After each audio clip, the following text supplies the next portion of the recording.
Hi friends, welcome back to one more mini log. సమ్మర్లో మనకి గాలి వర్షం చూస్తే చాలా హ్యాపీగా ఉంటుంది కదండి. ఈరోజు మార్నింగ్ చాలా మంచి చల్లగాలి, బాగా వర్షం పడుతుందని అనుకున్నా. యాజ్ యూజువల్ మళ్ళీ ఎండ స్టార్ట్ అయిపోయింది. మ్యాంగోస్ అండి, ప్రతి సంవత్సరం మా అన్నయ్య సమ్మర్లో నాకు మ్యాంగోస్ పంపిస్తాడు. మ్యాంగోస్ రాగానే ఇంటికి అన్ని టెంపుల్స్కి వెళ్ళి అక్కడ మ్యాంగోస్ ఇస్తాను. అలాగే ఇంట్లో కూడా మ్యాంగోస్ పెట్టి అమ్మవారికి ఈరోజు శుక్రవారం పూజ చేసుకున్నాను.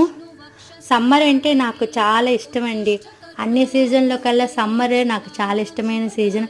ఇంకా పిల్లలు చిన్నప్పుడైతే హాలిడేస్ ఉండేవి. సమ్మర్ అంతా మా అమ్మ వాళ్ళ ఇంటికి వెళ్ళి ఫుల్గా ఎంజాయ్ చేసి వచ్చేవాళ్ళం. పిల్లలు చిన్నప్పుడే బాగుందండి. పిల్లలు పెద్దవాళ్ళు అయ్యాక ఇప్పుడు ఎక్కడికి వెళ్తానికే అవ్వట్లేదు. Thank you for watching friends. Video నచ్చితే లైక్ చేయండి, షేర్ చేయండి అండ్ సబ్స్క్రైబ్ మై ఛానల్.